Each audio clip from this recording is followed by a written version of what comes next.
എല്ലാ കൂട്ടുകാർക്കും പുതിയൊരു വീഡിയോയിലേക്ക് സ്വാഗതം. Welcome to the second part of first chapter. We have already studied that through photosynthesis plants gives us oxygen and food. അതായത് സസ്യങ്ങളിൽ നിന്ന് ഓക്സിജനും ആഹാരവും ലഭിക്കുന്നു എന്ന് നമ്മൾ ഓൾറെഡി പഠിച്ചു കഴിഞ്ഞു. Do plants provide only food and oxygen? സസ്യങ്ങളിൽ നിന്ന് ആഹാരവും ഓക്സിജനും മാത്രമാണോ ലഭിക്കുന്നത്? Observe the picture 1.1. ഈ ചിത്രം കണ്ടിട്ട് ഒന്ന് പറയൂ. സസ്യങ്ങളിൽ നിന്ന് നമുക്ക് ഓക്സിജനും അതുപോലെ തന്നെ ഫുഡ് ഐറ്റംസും അല്ലെങ്കിൽ ആഹാര പദാർത്ഥങ്ങളും മാത്രമാണോ ലഭിക്കുന്നത്? അല്ല. Plants also give economic important products. Here are some examples.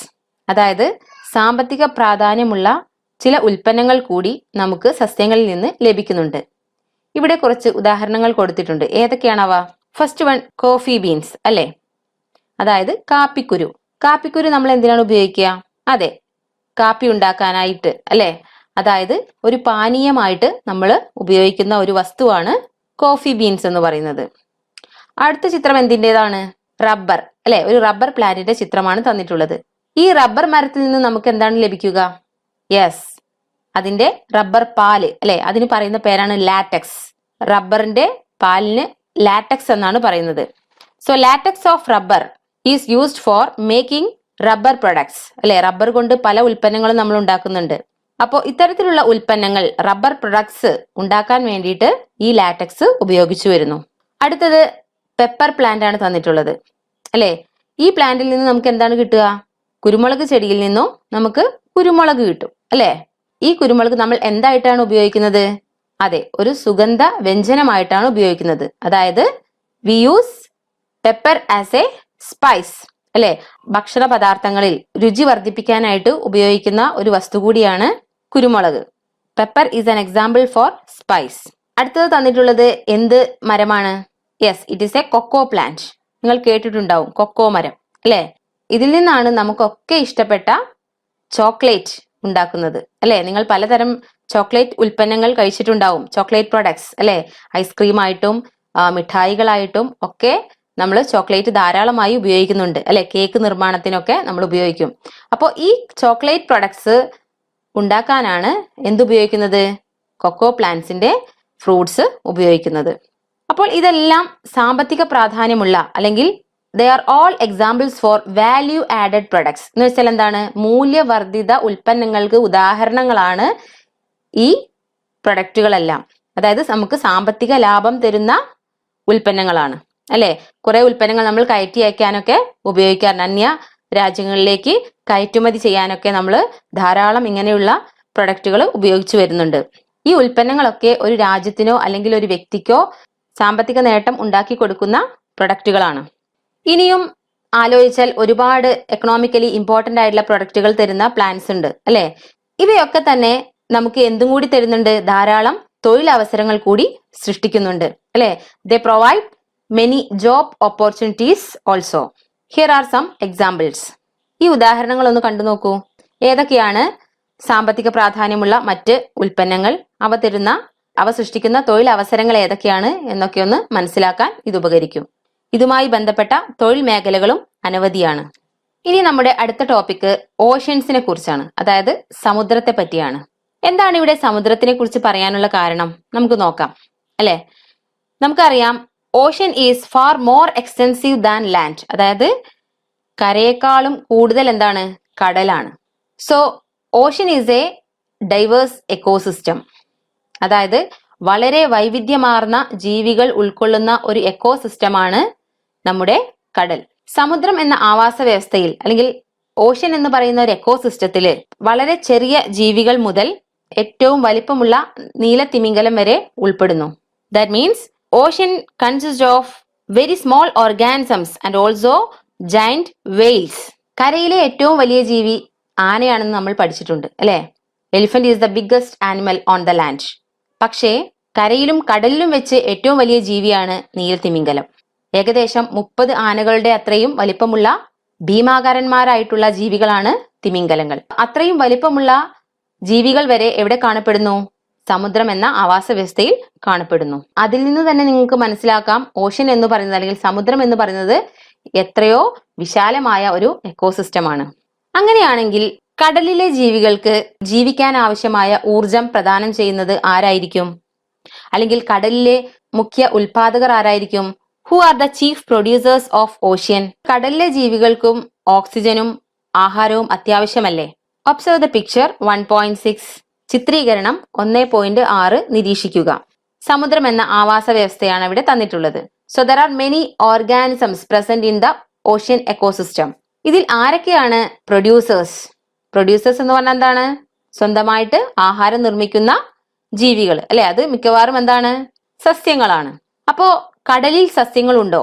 ചിത്രത്തിൽ നോക്കിയാൽ നിങ്ങൾക്ക് കാണാൻ പറ്റും സസ്യപ്ലവകങ്ങൾ, ആൽഗകൾ അല്ലെ, മറ്റു ജലസസ്യങ്ങൾ ഒക്കെ അടങ്ങിയതാണ് നമ്മുടെ കടൽ. ഇവരൊക്കെ ആയിരിക്കും കടലിലെ മുഖ്യ ഉൽപാദകർ.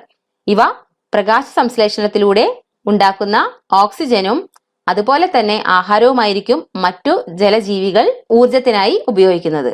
Who are the chief producers of ocean?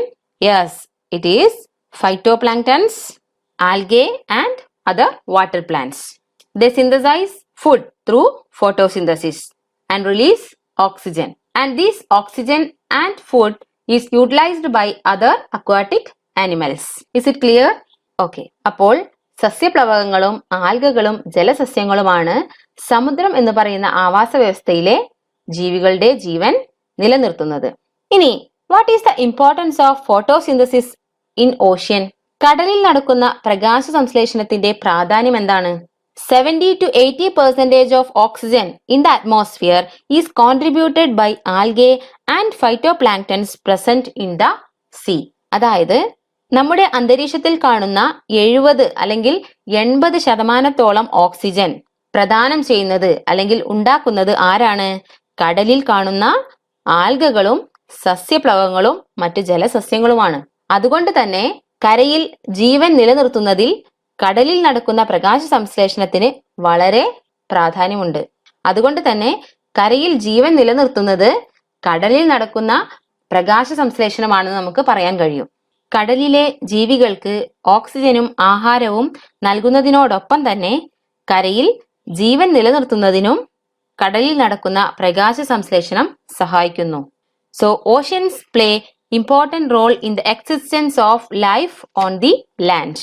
But oceans get polluted due to various reasons like industrial waste, oil spills, nuclear power plants, sewages and plastics etc.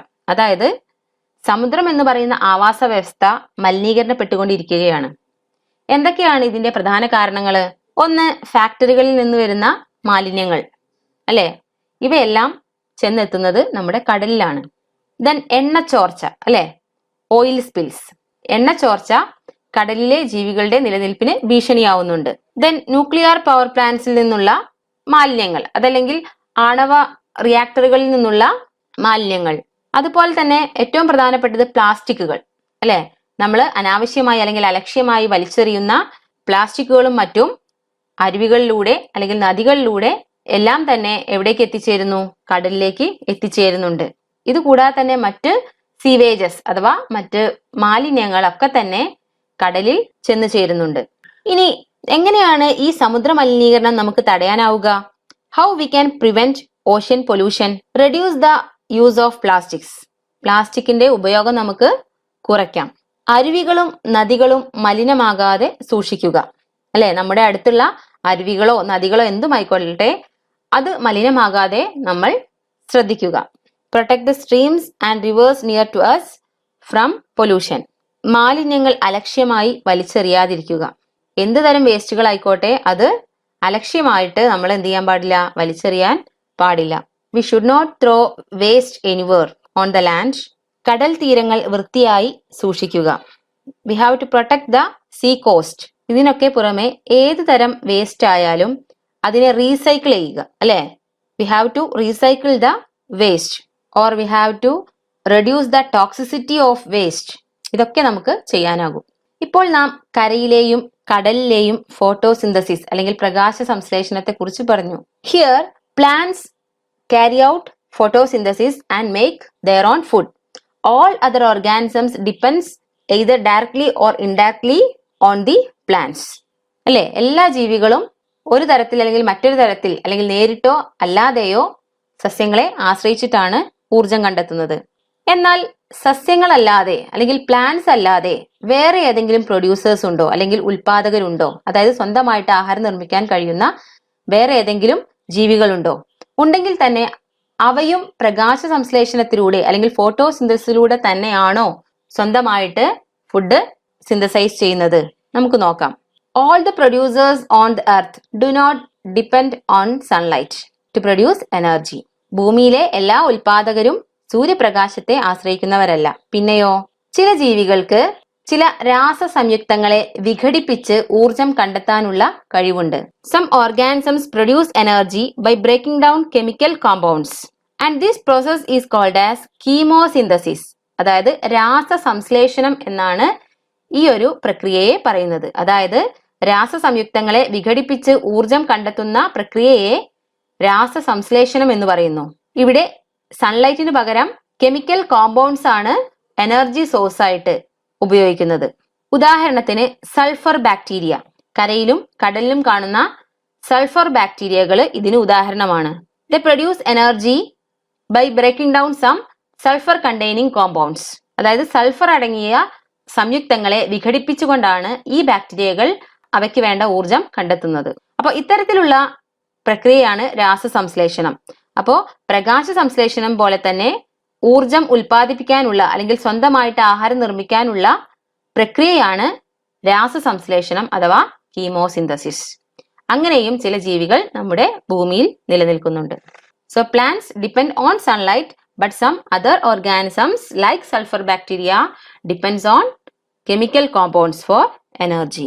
Ocean എന്ന് പറയുന്ന എക്കോസിസ്റ്റത്തിനെ കുറിച്ച് പറഞ്ഞപ്പോൾ നമ്മൾ ആൽഗകളെ കുറിച്ചും സസ്യ പ്ലവകങ്ങളെ കുറിച്ച് അല്ലെങ്കിൽ ഫൈറ്റോപ്ലാങ്ക്ടൺസിനെ കുറിച്ചും പറഞ്ഞു. ഫൈറ്റോപ്ലാങ്ക്ടൺസ് അല്ലെങ്കിൽ സസ്യപ്ലവകങ്ങൾ എന്ന് പറഞ്ഞാൽ ഓഷ്യൻസിന്റെ മുകളിൽ അല്ലെങ്കിൽ കടലിന്റെ മുകളിൽ ഒഴുകി നടക്കുന്ന ചെറിയ ചെറിയ സസ്യങ്ങളെയാണ് ഫൈറ്റോപ്ലാങ്ക്ടൺസ് എന്ന് പറയുന്നത്. അതുപോലെ തന്നെ സൂപ്ലാങ്ക്ടൺസും ഉണ്ട്. അതായത് ഒഴുകി നടക്കുന്ന ചില ജലജീവികൾ, സസ്യങ്ങളല്ല, ചില ആനിമൽസ് ഇതുപോലെ കടലിന് മുകളിലായിട്ട് ഒഴുകി നടക്കുന്നുണ്ട്. ഇത്തരത്തിലുള്ള ജീവികളെ പറയുന്നതാണ് സൂപ്ലാങ്ക്ടൺസ്. ഇവിടെ ആൽഗകളെ കുറിച്ച് കൂടുതലായിട്ട് പറയുന്നുണ്ട്. എന്തൊക്കെയാണ്? There are mainly 3 types of algae: green, red and brown algae. Depends on the pigments present in them. അതായത് ആൽഗയിൽ അടങ്ങിയിരിക്കുന്ന വർണ്ണകത്തിനനുസരിച്ച് ആൽഗകൾ 3 തരത്തിലാണുള്ളത്. പച്ച നിറമുള്ള ആൽഗകൾ, ഹരിത ആൽഗകൾ എന്ന് പറയും. ദെൻ ചുവന്ന ആൽഗകളുണ്ട്.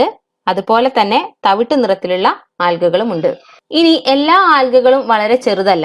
സൂക്ഷ്മമായ അല്ലെങ്കിൽ മൈക്രോസ്കോപ്പിക് ആയിട്ടുള്ള ആൽഗകൾ മുതൽ അനേകം മീറ്ററുകൾ നീളമുള്ള ആൽഗകൾ വരെ കടലിൽ കാണപ്പെടുന്നുണ്ട്. ഏകദേശം 100 മീറ്ററോളം ഉയരത്തിൽ വരുന്ന ആൽഗകളും ഉണ്ട്. ഇത്തരത്തിലുള്ള ഒരു ബ്രൗൺ ആൽഗെ അല്ലെങ്കിൽ തവിട്ട് നിറമുള്ള ആൽഗയാണ് സർഗാസം. സമുദ്രജലത്തിന് മുകളിൽ സ്വതന്ത്രമായി പൊങ്ങിക്കിടക്കുകയും എന്നാൽ പ്രകാശ സംശ്ലേഷണത്തിൽ ഏർപ്പെടുകയും ചെയ്യുന്ന ചില സൂക്ഷ്മ ജീവികൾ അല്ലെങ്കിൽ സൂക്ഷ്മ സസ്യങ്ങളാണ് സസ്യപ്ലവകങ്ങൾ അഥവാ ഫൈറ്റോപ്ലാങ്ക്ടൺസ്. അതിന് ഉദാഹരണങ്ങളാണ് ഡസ്മിഡ്സ്, ഗോൾഡൻ ആൽഗെ, സൈനോബാക്ടീരിയ എന്നിവ. നമ്മുടെ അറ്റ്ലാന്റിക് ഓഷ്യന്റെ അല്ലെങ്കിൽ അറ്റ്ലാന്റിക് സമുദ്രത്തിന്റെ നോർത്ത് ഈസ്റ്റേൺ പാർട്ട് അറിയപ്പെടുന്നത് സർഗാസോ സീ എന്നാണ് അല്ലെങ്കിൽ സർഗാസോ കടൽ എന്നാണ്. അവിടെ ഈ തവിട്ട് നിറത്തിലുള്ള അല്ലെങ്കിൽ ബ്രൗൺ കളറിലുള്ള സർഗാസം എന്ന് പറയുന്ന ആൽഗകൾ കൂടുതലായിട്ട് കാണപ്പെടുന്നു. അതുകൊണ്ട് തന്നെ ഈ ഭാഗം സർഗാസോ സീ എന്നാണ് അറിയപ്പെടുന്നത്.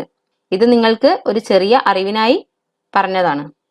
ഇനി നമ്മുടെ അടുത്ത ടോപ്പിക് എന്ന് പറയുന്നത് പ്ലാന്റ്സ് എർത്ത്സ് വെൽത്ത്, സസ്യങ്ങൾ ഭൂമിയുടെ സമ്പത്ത്. ഇതുവരെ നമ്മൾ പറഞ്ഞ കാര്യങ്ങളിൽ നിന്ന് തന്നെ വ്യക്തമാണ് സസ്യങ്ങൾ ഭൂമിയുടെ സമ്പത്ത് തന്നെയാണ്. എങ്കിലും കൂടുതൽ കാര്യങ്ങൾ ഇവിടെ പറയുന്നുണ്ട്. എങ്ങനെയാണ് സസ്യങ്ങൾ ഭൂമിയുടെ സമ്പത്തായി മാറുന്നത്? How plants become earth's wealth. Why plants are called earth's wealth. Plants provide some unique services to the living world.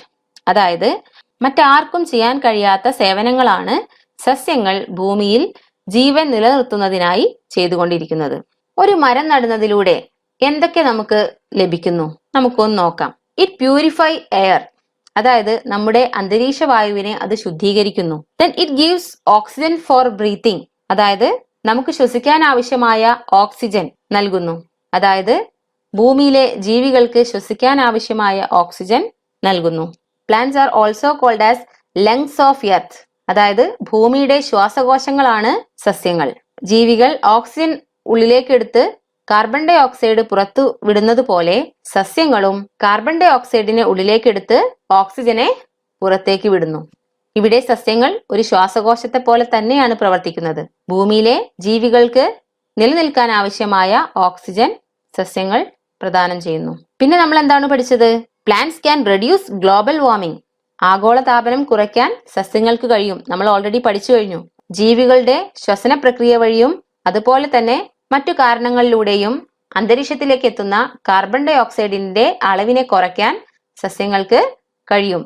പ്രകാശ സംശ്ലേഷണം അല്ലെങ്കിൽ ഫോട്ടോസിന്തസിസ് എന്ന് പറയുന്ന ഒരു പ്രോസസ്സിലൂടെ സസ്യങ്ങൾ ഈ ഒരു സേവനം ചെയ്യുന്നു. അതുവഴി ആഗോളതാപനത്തെ നിയന്ത്രിക്കുന്നു. Then plants gives us food for energy. സസ്യങ്ങൾ നമുക്ക് ആവശ്യമായ ആഹാര പദാർത്ഥങ്ങൾ തരുന്നു. അല്ലെ? പഴങ്ങളായും പച്ചക്കറികളായും ധാന്യങ്ങളായും ഒക്കെ നമ്മൾ കഴിക്കുന്നത് സസ്യങ്ങളുടെ ഉൽപ്പന്നങ്ങൾ തന്നെയാണ്, അല്ലെങ്കിൽ പ്ലാന്റ് പ്രൊഡക്ട്സ് ആണ്. Plants gives economically important products. അല്ലെ? Value added products. അതായത് സാമ്പത്തിക പ്രാധാന്യമുള്ള പല ഉൽപ്പന്നങ്ങളെയും നമുക്ക് സസ്യങ്ങളിൽ നിന്ന് ലഭിക്കുന്നു. ഇതൊക്കെ നമ്മൾ പഠിച്ചു കഴിഞ്ഞ കാര്യങ്ങളാണ്.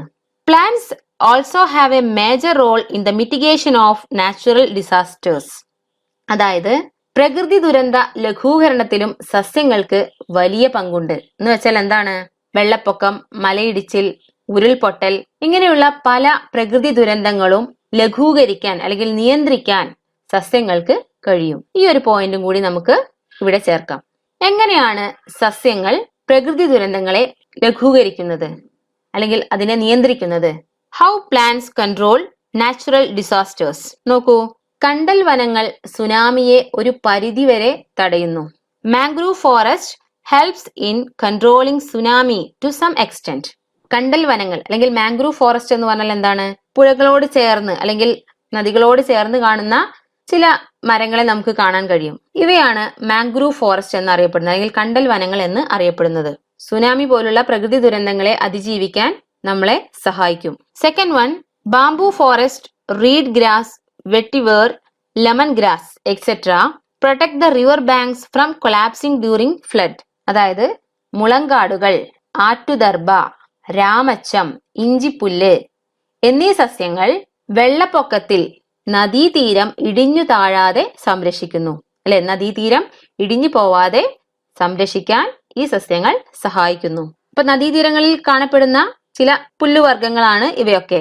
അപ്പൊ ഇവയൊക്കെ തന്നെ വെള്ളപ്പൊക്കം ഉണ്ടാവുന്ന സമയത്ത് നദീതീരം പെട്ടെന്ന് ഇടിയാതെയൊക്കെ ഒരു പരിധിവരെ സംരക്ഷിക്കുന്നു. Next one, trees and bushes in mountains and hills prevent soil erosion and land slides. അതായത് മലകളിലെയും ചെങ്കൽ കുന്നുകളിലെയും മരങ്ങളും കുറ്റിക്കാടുകളും മണ്ണൊലിപ്പും ഉരുൾപൊട്ടലും തടയുന്നു. അപ്പോൾ ഈ പോയിന്റുകളൊക്കെ എങ്ങനെയാണ് പ്രകൃതി ദുരന്തങ്ങളിൽ പ്ലാന്റ്സ് നമ്മെ സഹായിക്കുന്നത് എന്ന ചോദ്യത്തിന് ഉത്തരമായിട്ട് നിങ്ങൾക്ക് എഴുതാം. Really green plants are the protectors of biosphere. ഈ അധ്യായത്തിലൂടെ കടന്നു പോയപ്പോൾ നിങ്ങൾക്ക് എന്താണ് മനസ്സിലായത്? Yes, really green plants are the protectors of biosphere. അല്ലെ? സസ്യങ്ങൾ തന്നെയാണ് ഈ ജീവമണ്ഡലത്തിന്റെ സംരക്ഷകർ. നമ്മൾ നേരത്തെ പറഞ്ഞ പോലെ മറ്റാർക്കും ചെയ്യാൻ കഴിയാത്ത യുണീക്ക് ആയിട്ടുള്ള സേവനങ്ങളാണ് അല്ലെങ്കിൽ സർവീസസ് ആണ് സസ്യങ്ങൾ ഭൂമിയിൽ ചെയ്തുകൊണ്ടിരിക്കുന്നത്. പക്ഷെ ഇത്രയൊക്കെ സേവനങ്ങൾ ചെയ്തിട്ടും പ്രകൃതിയെ സംരക്ഷിക്കേണ്ടത് അത്യാവശ്യമാണെന്ന് നാം ഓർക്കുന്നത് പ്രകൃതി ദുരന്തങ്ങൾ ഉണ്ടാകുമ്പോൾ മാത്രമാണ്. ശരിക്കും ഇതിനൊരു മാറ്റം വരണം. പ്രകൃതി സംരക്ഷണം എന്നത് നമ്മുടെയൊക്കെ ജീവിതത്തിന്റെ ഭാഗമായി മാറണം. പ്രകൃതിക്ക് ദോഷം വരുന്ന കാര്യങ്ങളൊന്നും നമ്മുടെ ഭാഗത്തു നിന്ന് ഉണ്ടാവാൻ പാടില്ല. അപ്പോൾ എങ്ങനെയാണ് ഈ ഒരു അധ്യായം നിങ്ങളുടെ ജീവിതത്തിൽ മാറ്റം വരുത്തേണ്ടത്? ഇതൊക്കെ പഠിച്ചതുകൊണ്ടായില്ലല്ലോ. നമ്മുടെ പരിസ്ഥിതിയെ അല്ലെങ്കിൽ നമ്മുടെ ഭൂമിയെ ദോഷമായി ബാധിക്കുന്ന ഒരു പ്രവർത്തനവും നമ്മുടെ ഭാഗത്തു നിന്ന് ഉണ്ടാകാതെ നാം ഇനിയെങ്കിലും ശ്രദ്ധിക്കണം. അപ്പോൾ നമ്മുടെ ആദ്യത്തെ അധ്യായം ജീവമണ്ഡലത്തിന്റെ സംരക്ഷകർ അല്ലെങ്കിൽ പ്രൊട്ടക്ടേഴ്സ് ഓഫ് ബയോസ്ഫിയർ ഇവിടെ അവസാനിക്കുകയാണ്. So let us wind up the class for today. ഇനി ഒരു മിഠായി കടലാസോ അല്ലെങ്കിൽ ഒരു പ്ലാസ്റ്റിക് കുപ്പിയോ അലക്ഷ്യമായിട്ട് മണ്ണിലേക്ക് വലിച്ചെറിയുമ്പോൾ ഈ പാഠം നമ്മുടെ മനസ്സിലേക്ക് പകർന്നു തന്ന നന്മകൾ നിങ്ങൾ ഓർക്കാൻ ഇടയാകട്ടെ എന്ന് പ്രാർത്ഥിക്കുന്നു. Thank you.